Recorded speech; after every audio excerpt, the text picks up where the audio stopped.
see the world through other people's eyes. Now, empathy is a quality of character that can change the world. So you're Anna Gro. I can't pronounce the last name. Perhaps you could. Oh, my last name is Tvedt. Oh, Tved. Anna Gro Tvedt. Yes. And you're one of the trainers with this empathic communication process. Yes, and I have been practiced this method for 4 years now, and I think it's very interesting to see what happens when you talk to people and also experience with different people from the school arena or from the nurses in hospital. I work in a Center for Learning and Management at Vestre Viken Hospital Trust. And there we have a role to give good meetings with the patients, having a diagnosis.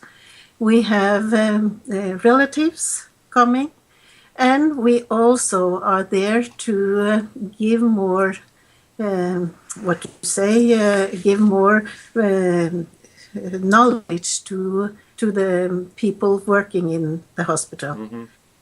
And from that, I have started to give lecture for 20 hours for hospital people. And we also give lecture to different parts in Norway. I have had a program for 12 years, guidance and information about psychological problems and mental disorders to upper secondary class all over Norway, training teachers and health personnel to be able to go and talk to each class they go into. So I give them the frame how to do this. And from that, they came to me and they asked, how do we make a good conversation with the young people? They have many problems in their lives, and it's very hard for the teachers to really understand where they are in their process.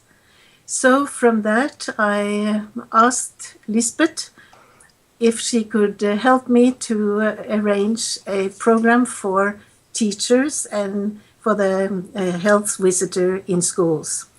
So we did that, and we have had many experiences after giving the same to many schools.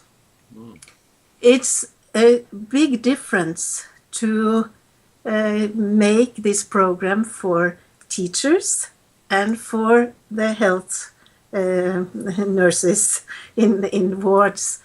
Because I think when you are a teacher, I'm a teacher myself, and I have experienced that I'm the one who knows my things, and I want to share that with my students.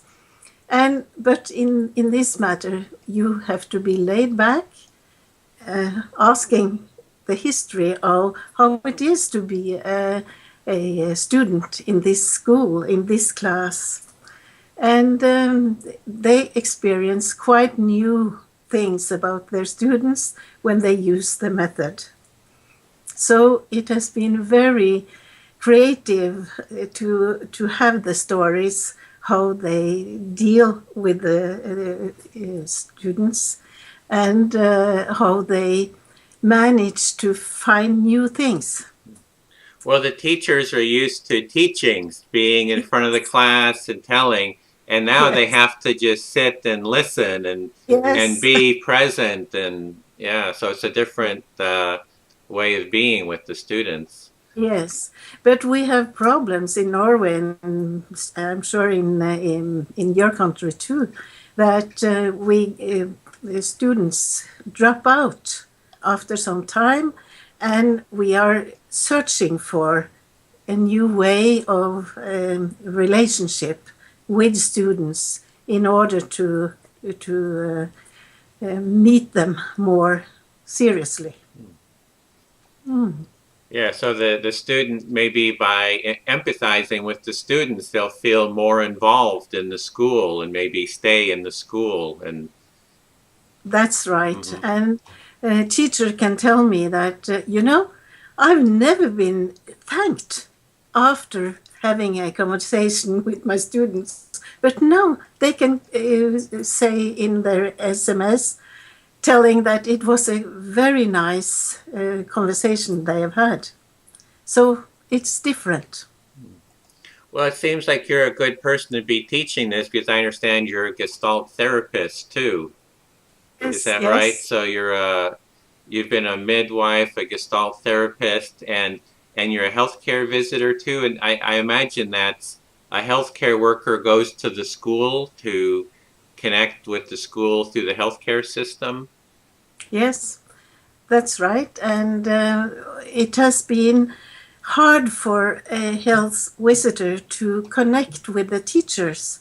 But now when we do these courses, then they are more able to meet each other and to solve the things with the students together. That is very nice. So, would you like to share some stories of what happened, like some actual stories? yes, I think if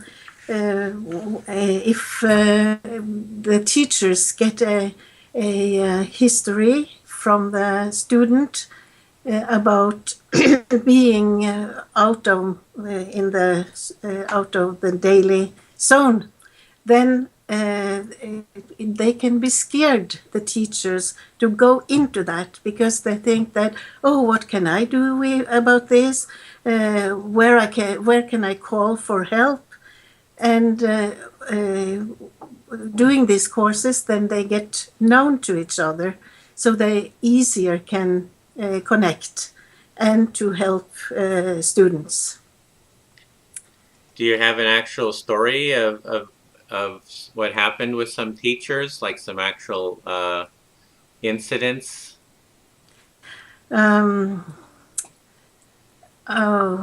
think I can have history about that the teachers, they get more positive in their thoughts about who the person is, and they can be more interested in students being there, see their qualities, and also it's quite different how they can give them tools and give them new experiences when they get more closer to know them.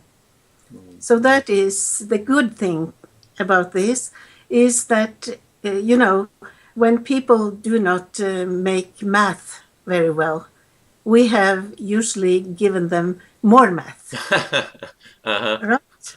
But now they can see that they have other preferences when they get to know them, and it's able to come through in another way. Yeah, so it's you're able to see more closely the needs that the student might have. It's the specific need. Yes. And by going in deeper, you're able to more see it and to address it then. To address it and let the student himself or herself find the way. And that is not what teachers have been brought up with. we have found the way very often. Teachers can say, from my point of view, this and this. But the difference is now that they are more laid back, and they can have the story from the students how they want to go on in school. Well, oh, sorry. Did you want to? I just wanted to mention that in the United States, there's an initiative to bring empathy training into the schools.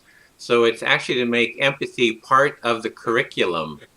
Mm-hmm. So That that, sounds yeah. very nice because here in Norway we are very um, scared about talking about psychiatric problems.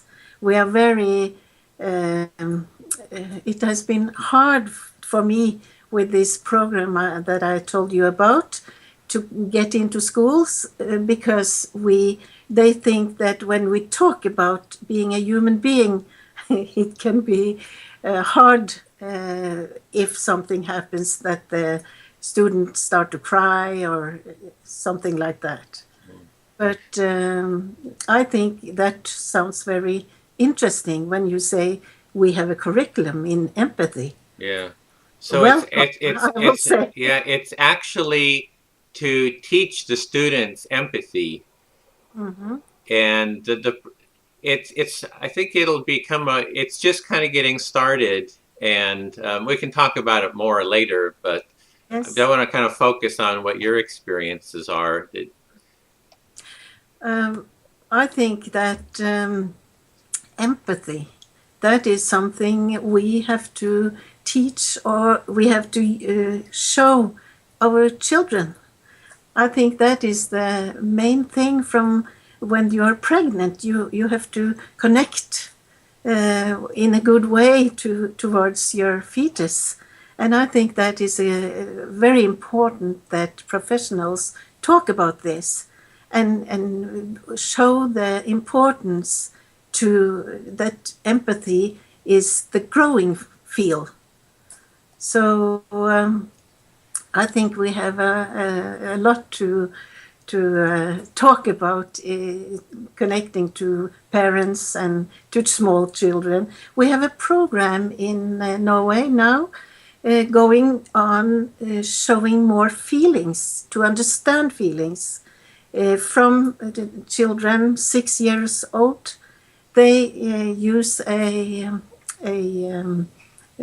animal story, and they use this all through the year. And from that, they dare to share more of their feelings themselves. So that is part of also that the group can use empathy from when they are small and talk together about this. Mhm. Well, I hear in America sometimes the Scandinavian countries and Norway are kind of seen as people who are very hold their feelings in, or very um, contained. Maybe, I don't know. Do you find that or? Yes, I think we need to practice more to show ourselves. Yes, that's for sure. Um, I also have given courses to health personnel, new employees. Uh, they wanted to have more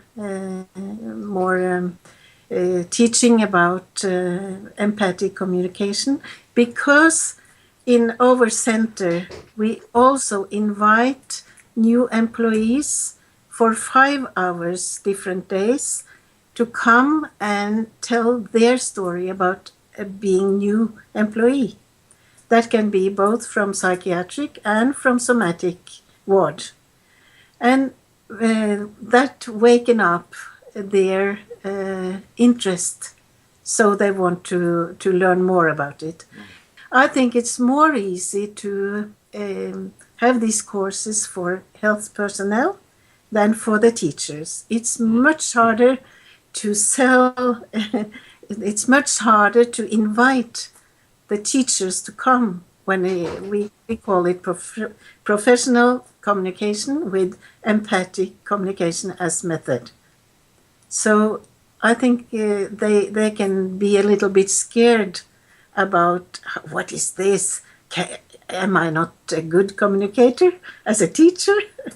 So, but when they come to the courses, then it appears to them that it is something they like to share. Well, there's a lot of different relationships in the school. There's relationship of the teacher to the students, There's the relationship of the students to each other, the relationship of the teachers to the teacher, other teachers, and teachers to the parents, to the administrators. And I know here in the United States, teachers often feel very stressed themselves. And that because there's so many demands, so much time constraint, so much they have to do. And so they feel stressed and they need empathy. They need someone to empathize with them. So it's a whole chain reaction. So I imagine if there's a way for the teachers to be heard about what's the difficulties that they're having, that then they can feel what it's like to be empathized with, to have someone there. Yes. But when they use the stories and we discuss the logs, that's amazing what wakens up in the group, because this is real meetings between people, good relation between the teacher and the student, or the teachers to other colleagues. They can also give samples from that. And I think it's great when all of a sudden I have had courses for one whole school, 20 teachers every time. And they say something has happened in the arena because now we have a language we can talk together and we can experience things. I almost had to sneeze. Excuse me. That's okay. Yeah, so you bring it into one whole school. There's maybe 20 teachers, and then you hold a class. You hold a workshop with the teachers. And Yes. what is your experience with it? You start off by giving them the overview of the 4 steps: narrative, affective consciousness, reflection, meaning, co-creation, and you kind of give them that model. And then what do you do with them? What is the kind of the process? The process is that they are to have they go and make role play with cases we have made, and then in the start they show that they are not able to lay back. They show that they have to, and they often start the conversation saying that, oh no, you have been out of school now for so many days, you cannot have your exam. And that is really something they have to feel on their own body, what such a conversation is in the start. Because then it's not very easy to go on in a good way. So I think they meet themselves often to see that they are too eager to push the buttons. So you said they are so stressed, and that's right. They have so many things to do. So I think the courses in empathic communication is a rest place for them when they can really experience to be more laid back. Okay. So and I've been doing these interviews and these dialogues. I'm always trying to be more empathic in my process. So do you have any tips for me? What can I do to be more, if I use your process, how can I use your process to interview people more empathically? Sometimes I try using, I try to be present, try to listen, and then I try to reflect. Well, this is what I've heard, Do you use reflection in that too? Yes, of course. Reflection is very important, and I think you are doing well. I'm passing the test. Yes, I think you are doing very well. So, yeah. So how did you want to do, was there other parts you wanted to cover, or, anything, did you have an outline of other points to cover, or do you want to just kind of explore the topic more? I think it's important to be aware of the process in the group and doing this for 40 hours. And it's very important when we have teachers, we give 4 days before Christmas and 4 days after Christmas, and they write these logs in between. And from that, you really get the method, and your thoughts are there for a very long time. And I think that makes possibilities for doing something else. So it's kind of are you saying that it's like having kind of a longer term training versus just like a 1 day training, then it's over? It's kind of like this longer training ongoing is important to kind of embody it more. Yes, that is very important with this process, I think. To learn and to be aware of how you relate, how you talk, how you can explore with the student or the patient or what.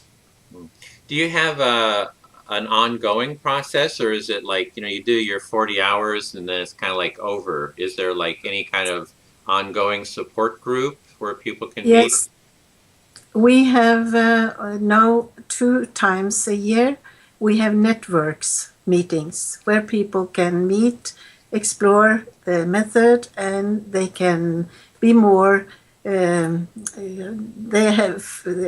see more people with the same interest, and that is very nice. Well, I interviewed someone here who had, Stanford University in California. They have a 9-week training for compassion training, and it has a lot of the similarities of empathy training. Theirs is a combination of mindfulness, from the Buddhist meditation, the science, hearing about the science, and then some from compassionate communication or nonviolent communication, Marshall Rosenberg's work, kind of a combination. And they've found that having ongoing groups is very helpful so you don't just do the training, but you have this ongoing support group to keep being able to bring your difficulties or your successes, to bring them together and be heard with others. That, I think, is very, very important. So, and in between, my colleagues, we are coming to Lisbeth, and we share and explore, and that is necessary. Yeah, it is. Well, I also see that with Skype now, that it's possible to do it from home. That you can get a group call and have maybe 5 people to 10 people in a group call, and you don't have to go travel. And so I see this technology as another door for another tool for expanding that connection.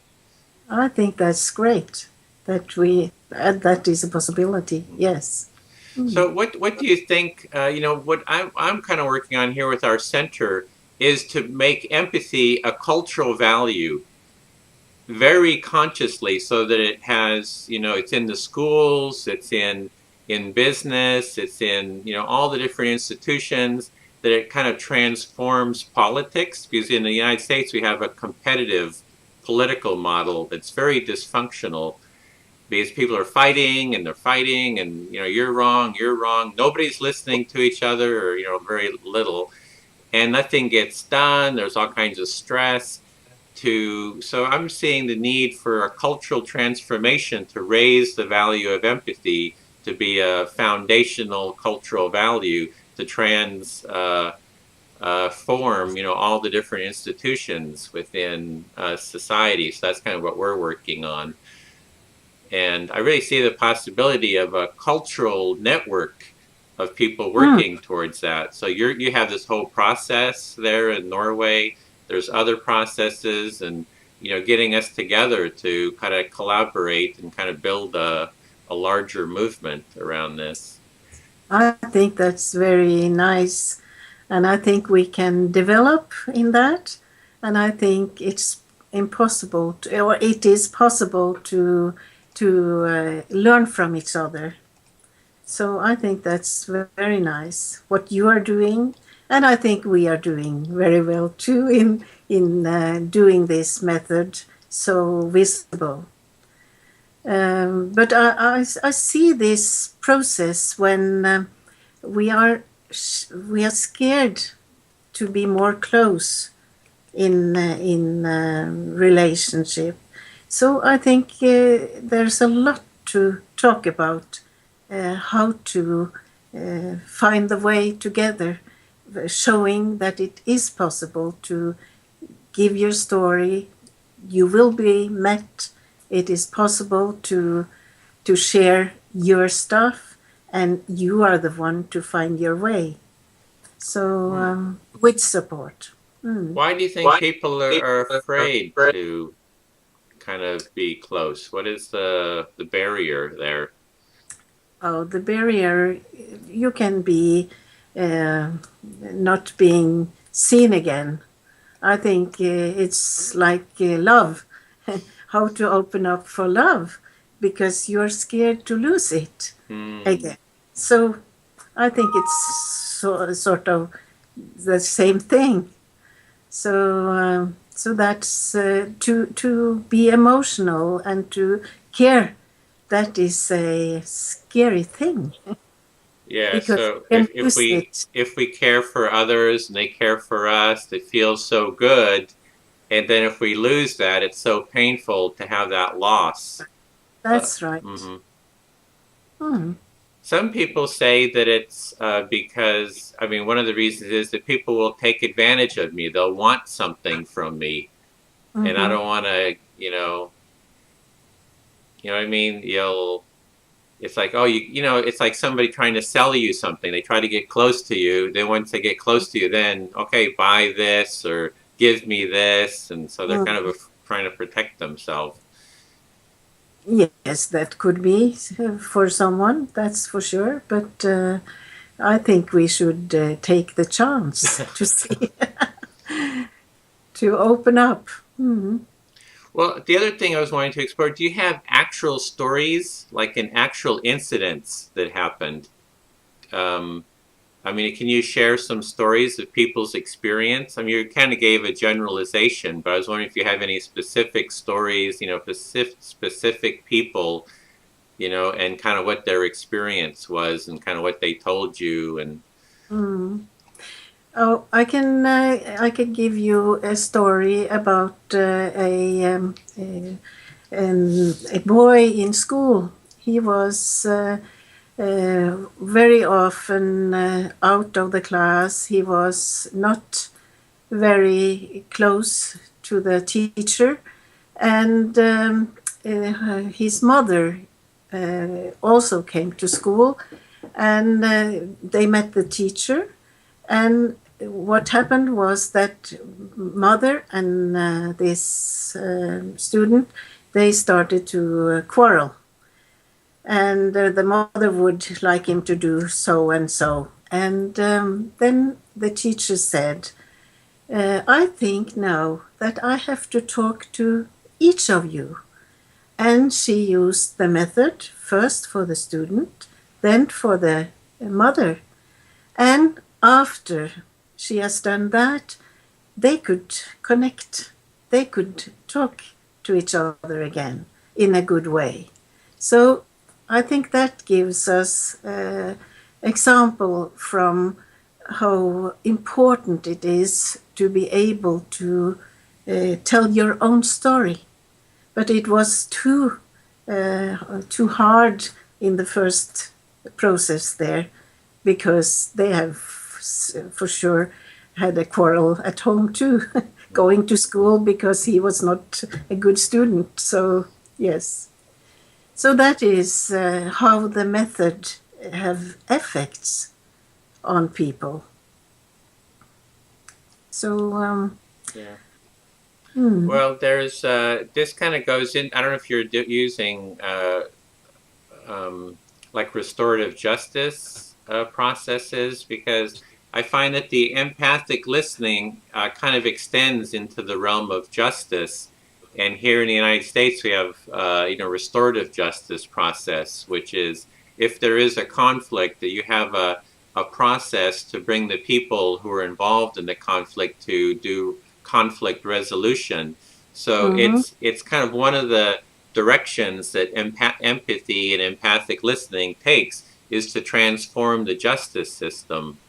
And are you extending into that realm of conflict resolution? Because that was a little bit, what you just shared was a mother and child, her son, in conflict. And then the teacher was almost resolving, creating through empathy, helping them connect and empathize with each other. So it's very much going into this realm of conflict resolution. Yes, I can see that. That's for sure. And I think that is possible in conflicts coming to colleagues, and we can use it in many ways. So empathy works. Well, I've asked Elizabeth this, but I like to ask people about their metaphor for empathy. Empathy, the metaphor you're using is standing in someone else's shoes, looking through someone else's eyes. For me, empathy is like a cornucopia, the horn of plenty, which is a Norse, Norse symbol, I think, is this horn where all this food and wonderful stuff kind of comes out of. So I'm wondering, for you, what is empathy like, if you had a metaphor, your own creative metaphor? I think to go into another person's tower and to be there, look upon, be there, asking out how it is, feelings, reflection, and then to go to my tower and look up, have a good view. And then to reflect on what I can offer or tell in the last part of this method. And without empathy, what is the opposite of empathy? Oh, that's to be in a prison. I think that is loneliness, that is helplessness. I think that is to be with thick walls in a prison. So a culture of empathy, what does that look like? Oh, that's sunny. That's sunny, that's warm, that's shiny, that's a growing experience. Oh, great. Okay, well, that's a great metaphor. I can really feel that warm sun kind of beating down on me. And so is there more that you wanted to share, or I wasn't quite, did you want to share more about your program? Or I can keep kind of exploring other topics, but I wanted to be sure that we really covered your program, your experience. I think I have covered most of that. We were talking earlier today, Lisbeth and me, and we said we cannot give all at the same time.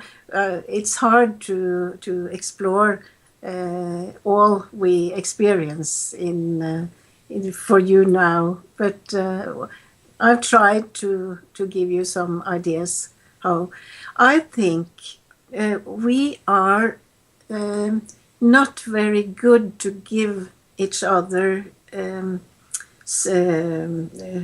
good feedback. I think in my working place, we do so many good things for patients, for relatives, for colleagues, but we are not very good to give positive feedback. And I think that is something to go on with the empathy field. I think we should learn more about, or we should be aware. We will have a seminar now in the end of the year, here to the summer, and we will just talk of the good experience we have had last year, And we will ask where you've picked all these ideas to have such a good gift going to someone in our way. So I think that can really that can give us believe that what we do is important. So that's for going forward. You're wanting to kind of focus on the positives, kind of like out of positive psychology. And I think there's also appreciative inquiry. I don't know if you're familiar with that process. Yes, that's right. Yeah, and I think we are so busy in our work all the time, and we don't stop talking about what was good here and what we can do better. But where are we finding our judgment to do what we do? You understand? Yeah. We have several fields where we pick from when we make arrangements in our works, right? Mm-hmm. So I think to be aware, from where have I picked now to give this course, to have a lecture, to meet someone, I think to be aware. It's I think that's a good thing in Gestalt therapy, that is awareness. Mm. And I think we should do that more. Bring our awareness on the positive experience. Yes. And kind of explore that positive experience. So what's been your positive experience with with the courses? With the courses and your work. Oh, I think the main thing is that we get so it's so powerful, this empathy. So we explore the good relationship, and it's very nice to be a whole day together listening to the stories, what people have done. And also that they get so respect from the colleagues telling about this. You know, we are often in wards. We are just busy thinking about our own ward. But in these courses, we open up so people can share their lives in their professional life. And that is also good. We can be proud together that we are doing good things in our daily life. So it sounds like you get a lot of positive feeling and meaning in the workshops by seeing people connect with each other and have that kind of warmth and deeper connection. So that seems very meaningful for you. Yes, I think so. And that gives energy in the group. So yes, I think that is very good. And that makes me happy to be able to be in that area. Yeah. Well, that's a lot what I do here with these dialogues. It's like I just get to share and talk with people, and I find it very nurturing too, that sense of connection and hearing people's stories. So it's kind of like an energy, a positive energy to keep going and keep working. Flowing. Yeah, kind of a flowing. Yes. And that Lisbeth, when I see her, she can say, "Oh no, I can recognize you. Have just had a course. You have just had people come." Yeah, it's like after one of these courses, you feel so relaxed and so warm, and you kind of radiate this glowing. There's this glow that you have because you've had all this closeness. I think that's part of it, yes. It's like giving birth. You always hear that, like with women, when they give birth, they have that glow, and the oxytocin, the body is just flowing with this warm oxytocin. So it sounds like your workshops are kind of like giving birth, and you're coming away with this glow. Oh, yes, I think some people get new ideas about themselves, how they manage. So that's a good thing. Mm. Well, okay. Well, this has been really wonderful chatting with you. I'm so glad that you took the time to share your stories and to share your glow. Thank you. I have really experienced good time with you too. Thank you. Okay. So